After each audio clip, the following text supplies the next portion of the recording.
अच्छा जी, आप गंभीर के सॉरी आपके अगरकर के एरा में, अगरकर जब से चीफ सिलेक्टर बने हैं, आई थिंक इंडियन क्रिकेट में से दो ऐसे फैसले हुए हैं ना, एक रोहित शर्मा को कप्तानी से हटाना, दूसरा आकाश हार्दिक पांड्या को साइडलाइन करना। बिल्कुल, ये भी आपको फैक्टर मानने पड़ेंगे कि अगरकर ने ना किसी से मीटिंग करी, ना रोहित शर्मा को उस तरीके से बताया, ना आपने हार्दिक पांड्या से कोई चर्चा करी कि हम T20 में आपको नहीं, अब सूर्य कुमार यादव को देख रहे हैं, गिल को देख रहे हैं, वटेवर जो भी है। आपके ये दो बड़े बदलाव आई थिंक इंडियन क्रिकेट को खा जाएंगे एक दिन। हमने मेजॉरिटी जो हमारी तरफ से बात हुई है गौतम गंभीर साहब को लेकर हुई है, कोच हैं और एक अकाउंटेबिलिटी आपकी बनती है, लेकिन इसमें एक इंसान जो है ना, इसमें जो एक शख्स हैं वो है अजीत अगरकर, जिनका एक बहुत बड़ा रोल है, जो पूरा इंडियन क्रिकेट में एक सागा चल रहा है ना कि यार ये डाउनफॉल है, एक डिक्लाइन है, जहां पर आप लेजेंडरी प्लेयर्स को डिसरिस्पेक्ट कर रहे हैं। अब उसमें जो सबसे बड़ा पॉइंट रखा है सुनील भिया ने रखा है, कोई अजीत अगरकर पर बात क्यों नहीं कर रहा है भाई? आपने जो रेड बॉल के परफॉर्मर्स हैं, आपने जिस तरीके से उनको आप कह सकते हैं ना कि भाई तो आपने कह दिया कि लो भैया चुन्नू मुन्नू आपको हम बाहर का रास्ता दिखा रहे हैं और यहां पर आपको मुंह भी नहीं खोलना है। आपने सरफराज खान को बाहर करने का एक भी रीजन दिया? जब वो बंदा फिट भी हो गया, वहां पर उसकी जो टीम है वो भी बता रही है कि यार ये तो बंदा फिट हो गया है, इसको क्यों नहीं पिक किया जा रहा है, इसको आप क्यों नहीं लाइनअप में ला रहे हैं? उसको कोई भी रीजन दिया गया? और इवन मैं बार बार बात कर रहा हूं, मोहम्मद शमी का केस जिस तरीके से आपने बिगाड़ा, मोहम्मद शमी ने आपको कॉल आउट कर दिया पब्लिक में, तो आपने कह दिया हाँ भाई हमारे खिलाफ बोलेगा, चल बाहर चल, तेरा रिटायरमेंट हमने प्लान कर दिया है, तेरे वहां पर ठप्पा लगा दिया है हमने, अजीत अगरकर साहब ने। एंड द थिंग इज कि भाई आपके टेन्योर में Hardik Pandya was appointed as the T20 captain, फिर मैनेजमेंट को लगा था 2024 वर्ल्ड कप से पहले कि भाई हमें ना अभी थोड़ा सा ना एक होता ना कि आपको एक सेफर साइड पर जाना होगा, हार्दिक की जो इंजरीज हैं वो थोड़ा सा वरिंग है, मतलब आप कह सकते हैं कि वो थोड़ी सी एक स्केरी साइड हो जाएगी अगर आप वर्ल्ड कप अप्रोच कर रहे होंगे, फिर उनको वहां पर इस तरह का मसला हो जाए। आपने रोहित शर्मा को बैक करा एज अ कैप्टन, लेकिन आपने इन दोनों को किस तरीके से जो आपने ऑल ऑफ अ सडन जो सूर्य कुमार यादव वाली कॉल ली थी भैया, उस चीज का क्या सेंस था T20 में जब हार्दिक थे? और अब रोहित शर्मा जब आपको चैंपियंस ट्रॉफी जिताकर आ रहे हैं, अपने पिछले ही मैच में उसने आपको चैंपियंस ट्रॉफी जिताया है, अगले मैच में आउट ऑफ नोवेयर ही is removed as the Indian captain. तो मेरा मानना यह है कि भाई जो आपकी मैनेजमेंट है, जो आपकी कॉल्स हैं, वो किस तरीके की कॉल्स ले रही है ये अपनी समझ से बाहर है। फिर आप कहते हो एजेंडा है, एजेंडा तो उनकी तरफ से है भाई। मुझे आप बताइए ना, इन खिलाड़ियों के साथ क्या गलत, इन्होंने क्या कर दिया ऐसा भाई जो आपने इनको, श्रेयस अय्यर की जिस तरीके से पर्ची काटी गई, श्रेयस अय्यर को तो आपने भाई उनके आप पीछे लगा दिया था पहले ही। श्रेयस अय्यर का तो चैंपियंस ट्रॉफी खेलना मुश्किल हो जाता। वो तो शुक्र है कि विराट कोहली को उस दिन कुछ दिक्कत परेशानी हो गई थी, इसलिए वो खेल गए थे। यशस्वी जायसवाल को कैसे ट्रीट करा भैया आपने? एक ही ओडीआई दिया उनको, एक ओडीआई दिया। T20 में पहले किसका बनता था? जायसवाल का बनता था। गिल तो दूर दूर तक कहीं नहीं थे, ठीक है उन्होंने जगह छोड़ी वापस गए, लेकिन सबसे पहले अगर जो परफॉर्मेंस थी सारी चीजें देखते हुए आपका यशस्वी जायसवाल का। और दूसरा भाई, अगर आज गिल इस स्थिति में है ना कि वो नहीं खेल पा रहा है, तो उसका जिम्मेदार भी मैनेजमेंट है। हाँ। आप उसको ऑस्ट्रेलिया भेज रहे हो, ऑस्ट्रेलिया से फिर वो इंडिया आ रहा है, इंडिया से फिर वो ऑस्ट्रेलिया जा रहा है, ऑस्ट्रेलिया से फिर वो इधर आ रहा है ना, तो इसका मतलब क्या है? आपने उसकी गर्दन में चोट लग गई, जो भी उसको दिक्कत परेशानी हुई, तो क्या मतलब है इसका? बिल्कुल सही बात है। आज वो तीनों फॉर्मेट आप उसको खिलाने के लिए मजबूर हो। क्या आपने एक ही फेस को हीरो बनाना है?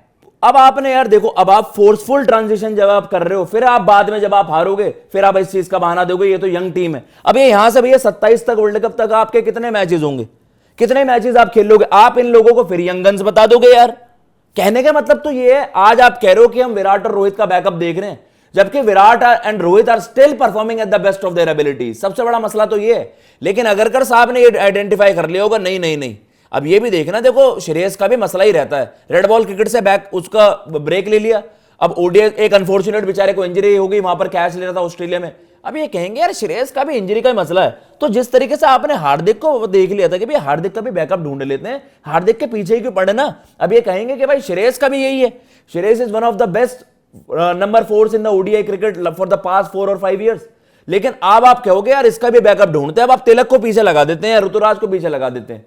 तो यही है, आप खिलाड़ियों को इनसिक्योर कर रहे हो, ये भी सिलेक्शन पैनल का एक बहुत बड़ा रोल है। मैं कह रहा हूं कि चलो आप इनको मौके दो, कोई दिक्कत नहीं, इनकी एब्सेंस में मौके दो, लेकिन ये नहीं होना चाहिए कि कोई इंजरी की वजह से बाहर हुआ और वो कमबैक ही नहीं कर पा रहा है। वो कमबैक ही नहीं कर पा रहा। मैं कह रहा हूं ऋतुराज को आपने नंबर 4 पे मौका दिया, ऋतुराज ने बहुत बढ़िया कर दिया, इसका मतलब ये थोड़ी ना कि श्रेयस अय्यर क्या वापसी नहीं कर सकता ठीक होने के बाद? पूरी तरीके से करेंगे, कर सकता है ना। तो यहां पर सवाल ये भी है, और आपको ये तय करना पड़ेगा कि भाई आपके 2027 की जो पिक्चर है वो किस तरीके से आपने ड्राइव करनी है, वो किस तरीके से आपने चलानी है। अगर ये सब करके अगर आप ये बोल रहे हो कि नहीं यंग ब्रिगेड बनाते हैं, यंग गन्स बनाते हैं, ट्रांजिशन है, ये है, वो है, फलाना है, ढिमकाना है, और अपने 2 लेजेंड्स की डिसरिस्पेक्ट आपने करनी है, तो फिर भाई देखो इसका बुरा नतीजा आप रेड बॉल में तो देख चुके हो। मैं कह रहा हूं कि व्हाइट बॉल में भी आपको ना तस्वीर समझ में आ जाए, और ओडीआई में जो झंडे गाड़ रहे थे ना हमारे रोहित विराट, आपको ओडीआई में भी औकात पता लग जाएगी आपकी। ये बार बार फिटनेस का जो चूरन दिया जा रहा, आपने रोहित शर्मा के लेटेस्ट विजुअल्स देखे हैं भैया? अरे यार मैं तो वो बंदा एब्स बनाने के तो हो रहा है पूरा, मतलब पूरा फ्लैट लीन, और आप कह सकते हो बिल्कुल ही भाई, मतलब वो ऐसा लग रहा है कोई भाई चिजल्ड बॉडी बनाने के चक्कर में मॉडलिंग वगैरह में बताइए, इज गेटिंग दैट फिट। वो बंदा रन्स कर रहा है, तो एज ऑफ नाउ उस पर चर्चा। मैं ये मानता हूं, देखो क्रिकेट किसी की वो नहीं है, किसी का वेट नहीं करेगी। अगर विराट और रोहित कंसिस्टेंटली फ्लॉप हो रहे होंगे जो वो टेस्ट क्रिकेट में हो रहे थे, देन यू टेक कॉल। लेकिन आप प्रेशर क्यों बिल्ड कर रहे हो यार, जब पिछली सीरीज के आपके बेस्ट बैटर वो है।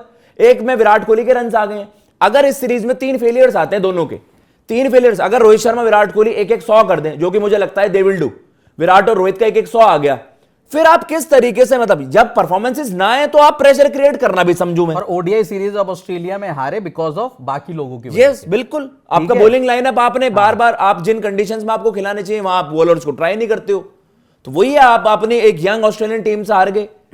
उसमें रोहित शर्मा के तो रन्स थे, आपके यंगस्टर्स क्या कर रहे थे वहां पर, जो आपके बाकी खिलाड़ी थे। शुभमन को कोई कॉल आउट कर रहा है? नहीं कर रहा। तो मेरा मानना यह है कि भाई आप अननेसेसरी प्रेशर मत बनाओ। उनकी एज का मसला है, वो भाई उनकी, अब अगर उनकी रिफ्लेक्सेस अच्छी चल रही हैं, वो क्रिकेट में डिलीवर कर रहे हैं, कैसे कॉल आउट कर देंगे, वो तो कैप्टन है ना। तो मैं वही कह रहा हूं, उनको कैसे बोल रहे आप हाईलाइट इस वजह से कर रहे हो मुद्दे।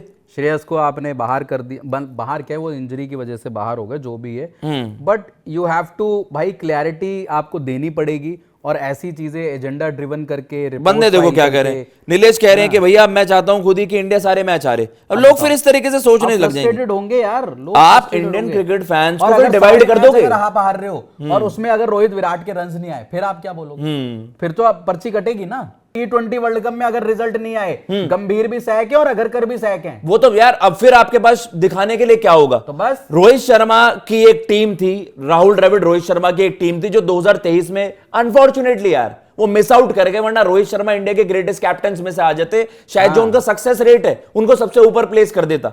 कि आपने इतने कम पीरियड में, पहली आउटिंग में आपने ओडीआई वर्ल्ड कप जिता दिया, T20 वर्ल्ड कप आपने दूसरी आउटिंग में जिता दिया, चैंपियंस ट्रॉफी आपने पहली वहां पर कैप्टनसी करी, वहां जिता दिया। Rohit Sharma would have been the greatest captain period भाई, वहां पर इवन एमएस धोनी से तगड़ा उनका सक्सेस रेट हो जाता।